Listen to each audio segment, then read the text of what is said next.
ये है रंगपुर। अब आप सब लोग नाम से ही समझ गए होंगे कि ये गांव किस चीज के लिए मशहूर है।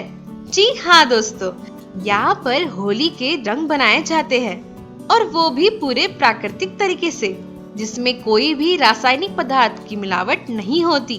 और ये है नंदिनी, जिनके हाथ से बनाए गुलाल की प्रशंसा दूर दूर के गांव तक की जाती है और काफी दूर दूर से लोग इनकी दुकान पर गुलाल खरीदने आते हैं।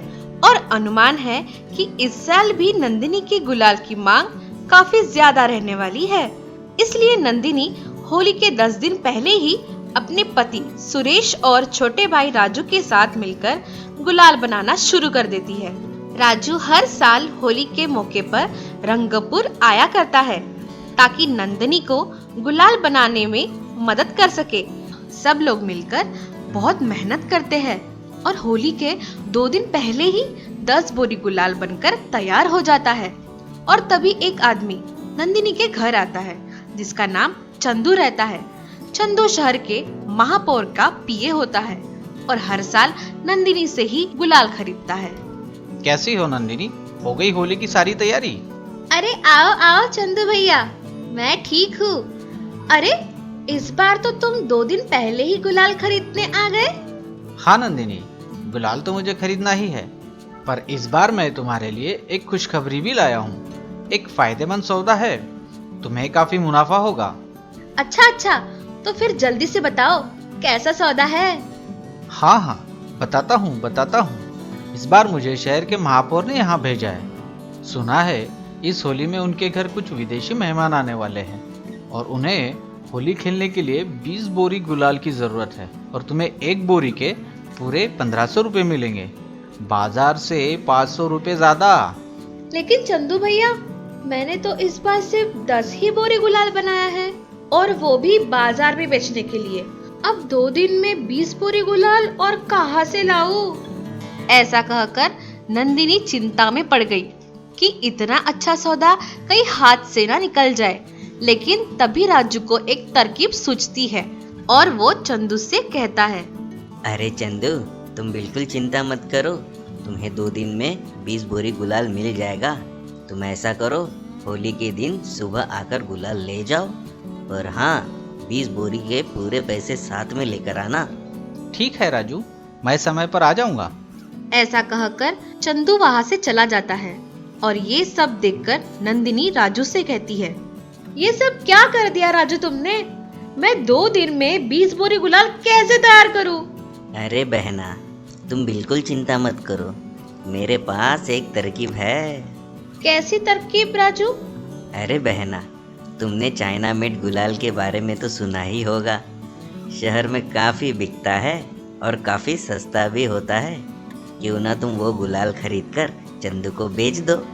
पर राजू, मैंने सुना है वो गुलाल से त्वचा के रोग होने की संभावना होती है। अरे बहना, तुम खामखा चिंता करती हो। आधा शहर वो गुलाल इस्तेमाल करता है, और वैसे भी इतने मुनाफे वाला सौदा तुम्हें फिर कभी नहीं मिलेगा। राजू की यह बात सुनकर नंदिनी के मन में लालच आ जाता है और वो शहर से चाइना मेड गुलाल खरीदने का मन बना लेती है। लेकिन तभी उसके पति ने कहा, नहीं राजू, ये तुम क्या कह रहे हो? नंदिनी के हाथ से बनाया प्राकृतिक गुलाल हर जगह प्रसिद्ध है और महापौर जी ने भी इसीलिए नंदिनी को गुलाल का ऑर्डर दिया है ताकि किसी को हानि ना पहुंचे। और ये सुनकर नंदिनी बोली, तुम चुप रहो जी, मेरा भाई ठीक कह रहा है। मुझे फिर इतने मुनाफे वाला सौदा फिर कभी नहीं मिलेगा। मैंने तो ठान लिया है, मैं ये सौदा हाथ से जाने नहीं दूंगी। ऐसा कहकर अगले ही दिन नंदिनी राजू को गुलाल खरीदने शहर भेज देती है और राजू शाम होने से पहले 20 बोरी गुलाल खरीदकर आ जाता है। और फिर आता है होली का दिन। सुबह होते ही चंदू नंदिनी के घर पहुंच जाता है और कहता है, अरे नंदिनी, हो गया गुलाल तैयार? अरे आओ आओ चंदू भैया, आपके पूरे 20 बोरी गुलाल तैयार है। अरे वाह, ये तो बहुत अच्छी बात है, पर तुमने 2 दिनों में 20 बोरी गुलाल कैसे बना लिया? अरे चंदू भैया, ये सब बातें छोड़ो, पहले ये बताओ पूरे पैसे लाए हो या नहीं? हाँ हाँ राजू, ये लो पूरे 30,000, गिन लो। ऐसा कहकर चंदू गुलाल की सारी बोरियां लेकर वहां से चला जाता है और इतने सारे पैसे देखकर नंदिनी और राजू की खुशी का तो ठिकाना ही नहीं रहता। इधर महापौर के घर होली का त्योहार मनाना शुरू हो जाता है। सभी विदेशी मेहमान एक दूसरे को गुलाल से रंग देते हैं, लेकिन थोड़ी ही देर बाद कुछ लोगों के शरीर में खुजली होना शुरू हो जाती है और कुछ देर बाद तो सभी को खुजली होना शुरू हो जाती है। ये सब देखकर महापौर तुरंत सभी को हॉस्पिटल लेकर जाते हैं और उनका इलाज करवाते हैं और तभी उन्हें डॉक्टर से ये पता चलता है कि खराब क्वालिटी के गुलाल की वजह से उन्हें ये रोग हुआ है। और ये सब सुनकर महापौर तुरंत ही उस गुलाल को फोरेंसिक लैब भेज देते हैं और उसकी जांच करवाते हैं और जांच के बाद उन्हें पता चलता है कि जो गुलाल नंदिनी से खरीदा गया था उसमें काफी सारे घातक रसायनों का इस्तेमाल किया गया है।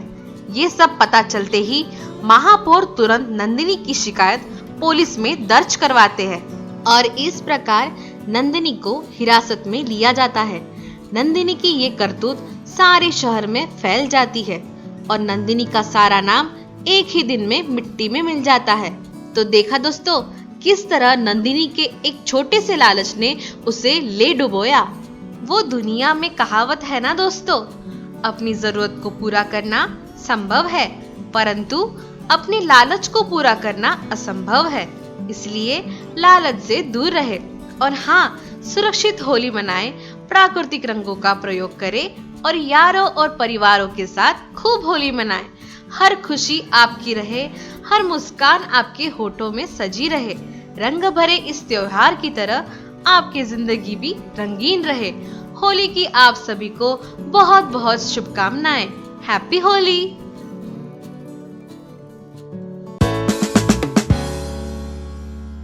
दोस्तों, आज कहानी है ऋषि की, जो रामनगर के एक साधारण से मोहल्ले में रहता है। ऋषि एक समझदार और आज्ञाकारी लड़का है जो हमेशा दूसरों की मदद करने हेतु तैयार रहता है। मोहल्ले के कई सारे सामाजिक कार्यों में सहभाग लेता है। कई सालों से उसके मोहल्ले वाले एक परेशानी से जूझ रहे हैं। वहाँ पर बिजली के खंभे तो है पर उसकी लाइट खराब है। कई बार कंप्लेंट करने के बाद भी कोई अमल नहीं किया जाता।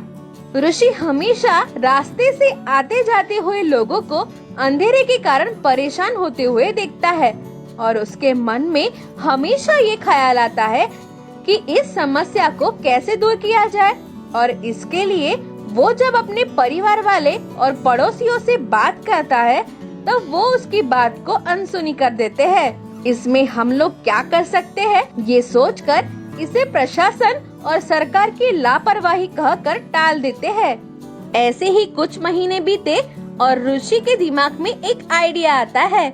वो कहीं से एक लंबा बांस और बिजली का तार लेकर आता है और कुछ दोस्तों की मदद से अपने घर के सामने बाम्बू गड़ा देता है और उस पर एक बल्ब लगाने लगता है। तभी आस पड़ोस के लोग उसे कहने लगे, अरे ऋषि बेटा, ये तुम क्या कर रहे हो?